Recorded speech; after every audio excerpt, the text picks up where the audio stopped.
Bueno, en esta ocasión quiero empezar a hablarles eh, en aras de que va a empezar nuestra temporada de Purim. Vamos a hacer una preparación, vamos a hablar del tema de qué estaba ocurriendo en el tiempo en el que sucedieron los hechos narrados en la Megilat Esther. Megilat viene de rollo, porque acuérdense que el formato del libro no existía, entonces la Megilá era un rollo donde se escribían las memorias de los reyes, y la Megilat es el rollo de Esther. Por eso hay una tradición muy grande de que cuando se lee la Megilat de Esther, se lee en un rollo. Ahora, lo que vamos a hacer a lo largo de estas semanas es que vamos a hablar de un libro, del libro de Esther. Vamos a analizar cuál era el contexto histórico, cuál era el contexto también que se estaba desarrollando en ese momento, para que esta historia trascendiera hasta nuestros días y hoy tengamos la posibilidad de analizar qué está pasando hoy y qué es lo que viene con relación al libro de Esther. Es un libro fundamental para entender las promesas del Dios de Israel a su pueblo y cómo actúan dos elementos fundamentales: la justicia y la misericordia. Bueno, vamos a recordar qué es lo que estaba ocurriendo. El pueblo de Israel había sido llevado en cautiverio por Nabucodonosor, el rey de Babilonia, y él había tomado todos los utensilios que se encontraban en el templo y llevó al exilio al pueblo de Israel. En ese momento hubo a través de los profetas una ordenanza al pueblo de Israel de que tenían que irse con Nabucodonosor, pero que en un momento determinado los iba a retornar, que ellos iban a estar bien, que no temieran de ser llevados a Babilonia, que no se resistieran, porque él había determinado que ellos tenían que ser llevados al exilio. Eh, entonces, vamos a avanzar un poco en la historia. Esto fue lo que ocurrió, terminó los reyes el periodo de los reyes de Israel, y en este momento ellos son llevados al exilio y llega al poder Ciro el Grande, o el Ciro rey de Persia. Y, y dice que en, en el momento en el que él sube al poder, él entiende que ha sido puesto en ese lugar por una razón. Y pueden regresar al libro del profeta Esdras, en donde habla que Dios despertó en él un espíritu para poder pregonar por palabra, por dicho y también por escrito, que él había dado la autoridad, el Dios de Israel había dado la autoridad para poder tener todos los reinos de la tierra, o sea, el poder, y que pudiera edificar la casa en Jerusalén, en donde que estaba en la región de Judá. Entonces es lo que hace. Él establece un decreto donde todos los que se encontraban en el exilio del pueblo de Israel, era el tiempo de regresar al templo, de edificar de nuevo, de restablecer el servicio en el templo. Y ellos eh, esto lo hace como un decreto real, incluso como una muestra de su sincera intención. Es que él saca los utensilios que Nabucodonosor se había llevado y que eventualmente ellos tomaron cuando tomaron Babilonia. Él devuelve estos utensilios que habían sido tomados del templo y los regresa. Y entonces dice, tienen que regresar ya es el tiempo de regresar al servicio, a volver a hacer el servicio, vuelvan a regresar, este es el tiempo para hacerlo. Y entonces, ¿qué ocurrió? Bueno, pues para no hacer el cuento largo, la historia larga, es que regresaron a todo, a los que respondieron a este llamado fueron los de la tribu de Judá y una parte de la tribu de Benjamín, de Benjamín.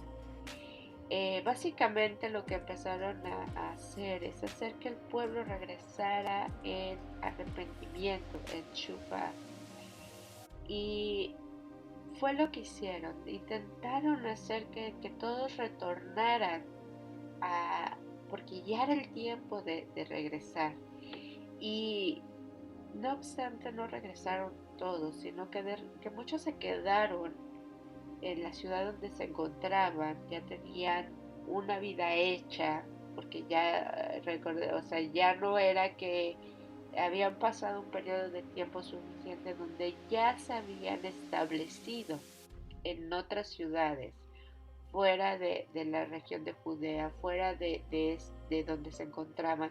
Ya sabían, ya hasta se habían casado con otras personas de otros pueblos. Había una gran eh,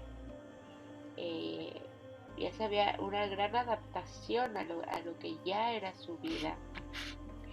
Y entonces esto se convierte en un problema, ¿no? Porque no regresan todos y solo unos cuantos regresaron en arrepentimiento y dejaron todo lo que habían hecho atrás, o sea, toda su vida, y habían retornado a construir lo que se les estaba mandando en ese momento.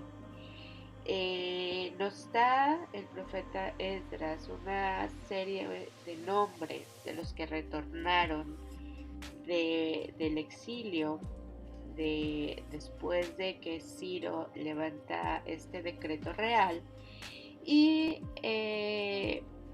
nos habla de que hubo esta restauración del servicio al templo. Nos, eh, nos habla también el profeta Esdras de cómo después se levanta Ciro, se levanta Darío, otro rey de Persia, y luego viene Asuero. Ok, entonces había pasado el decreto de Ciro, el rey de Persia. Luego vino el reinado de Darío, quien sucedió a Ciro, y luego el reinado de Asuero. Y es en este tercer reinado en donde donde se desarrolla toda esta historia de la Megilat de Esther. Y en contexto tenemos que ver algunos puntos clave de saber por qué el rey decide destronar a Vashti, ¿sí? Y coronar una nueva reina. Bueno, porque se encontraba en el inicio de consolidar su poder. Es cierto que él ya dominaba 127 regiones como describe la Megilat, pero era un tiempo en el que su poder aún no había sido confirmado. Y los consejeros fue cuando le dijeron que si alguien veía que la reina misma no estaba obedeciendo un mandato real, entonces iba a haber una rebelión porque su poder aún no estaba confirmado, y eso era muy importante para los reyes, confirmar el poder. Ellos necesitaban sentir que estaban en el completo control. Y al ser Vashti la reina que se había negado a un decreto del rey, o sea, a obedecer en algo que específicamente había ordenado el rey. Podría ser algo no importante o significativo, entre comillas, pero sí lo era, porque él necesitaba consolidar su poder ante los demás. Todos los consejeros dicen: necesitas quitarla, necesitas destronarla, porque si alguien ve que la misma Vashti, la reina de Persia, no te obedece, lo mismo va a ocurrir en la casa de los demás. Pero ellos estaban hablando también del poder del rey. Necesitaba confirmar a Suero su reinado. Entonces es aquí donde esta historia ocurre. Quiero que vean que la historia de la reina Esther no solo es la linda ficción de la mujer elegida por el rey y después intervino por su pueblo. Sí es importante y las películas han encargado de romantizar como que toda esta historia, pero hay que ver qué había también en el fondo de toda esta historia. El pueblo de Israel tenía que regresar a Jerusalén. Podemos negarnos a ver las cosas, pero hay un mandato de que ya estaban las cosas hechas. O sea, ya había un decreto por parte del rey más poderoso de la tierra en ese momento, que era Ciro. Y Ciro es el que abre las puertas al retorno a la tierra de Israel, el retorno al servicio del templo en específico. ¿Y qué es lo que significaba regresar al servicio del templo? Significaba todo, porque era la manera en la que el pueblo de Israel empezaba a recibir el cumplimiento de la promesa del Dios de Israel, de nuestro Padre, que nos había dicho que nos iba a traer. Si es cierto, él había puesto la espada en Nabucodonosor para llevar al pueblo de Israel al exilio, pero también hay una promesa de liberación. Y si nos damos cuenta, lo mismo pasa cuando vemos la historia del Éxodo. Son historias paralelas en donde vemos cómo hay el elemento hay una promesa implícita, y si bien es cierto, el pueblo entró en una dinámica de servidumbre en Egipto, también eran siervos de los reyes persas. Pero ¿qué necesidad había o cuál es la diferencia en estos dos momentos de la historia? Bueno, para el tiempo de los reyes de Israel, el pueblo ya tenía su independencia como reino. Ya había ya era un tiempo en el que ellos podían hablar de que eran una nación, era un reinado.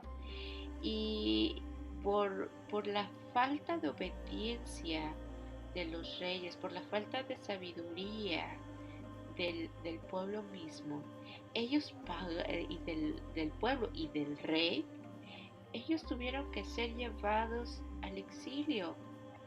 Pero también, así como hay un tiempo de justicia, o sea, de que vamos a pagar la factura de nuestras acciones, también va a haber un tiempo de misericordia, porque necesitamos saber y creer que el Dios de Israel, a pesar de la rebeldía del pueblo, a pesar de haberse alejado del pueblo de su Dios, entonces también hay misericordia. Y esta es la historia del Éxodo, la historia de Purim, es lo que nos recuerda y que vemos hoy en día. Desde la constitución del Estado de Israel, el pueblo ha sido llamado a venir. Todos los que están en el exilio, o sea, los que siguen viviendo en otras naciones, estamos llamados a venir a la tierra de Israel. ¡Qué maravilla! Pero ¿por qué hay mucha gente que aún no hace aliyá? ¿Por qué hay gente que aún no llega a Israel? Bueno, esa es una respuesta individual, pero es importante que sepamos que no importando la decisión individual, hay una promesa de misericordia. Muchos hablan del pueblo judío porque es el remanente que quedó después del exilio de Babilonia y después del retorno al servicio del templo. Pero aún hay mucha gente que sigue sin escuchar su llamado. Nosotros somos pueblo que está llamado a servir al Dios de Israel. Y es por eso que hoy tenemos que reflexionar con cada fiesta que está constituida y saber qué es lo que se nos está recordando. Diría, bueno, ¿por qué es tan importante recordar la Megilá de Esther? ¿Por qué es importante hablar de la Megilá? No, es que es momento no solo de leerla, que es una mitzvah, que es una ordenanza, sino que también hay que reflexionar en ella, porque no debemos olvidar, como pueblo de Israel, que hay una promesa y que en la Megilá de Esther está el cumplimiento de dicha promesa. Pues de la Megilá de Esther vemos que ocurrieron algunos eventos. ¿Qué fue lo que ocurrió? Bueno, luego vamos a ir hablando poco a poco sobre cómo durante la Megilá ocurren muchas cosas que despiertan el corazón al arrepentimiento de muchos del pueblo y empiezan a sentir otra vez ese fervor de poder regresar, de poder servir, y se destaca el amor por Jerusalén, el amor y también el arrepentimiento de muchos también se dio por esto. Pero vamos a entrar más en detalle durante estas semanas. Vamos a estar hablando sobre lo que representa, lo que significa la Megilá de Esther. Y por el momento les quiero agradecer el seguir este blog, el seguir esta página. Que tengan un excelente día y hasta pronto.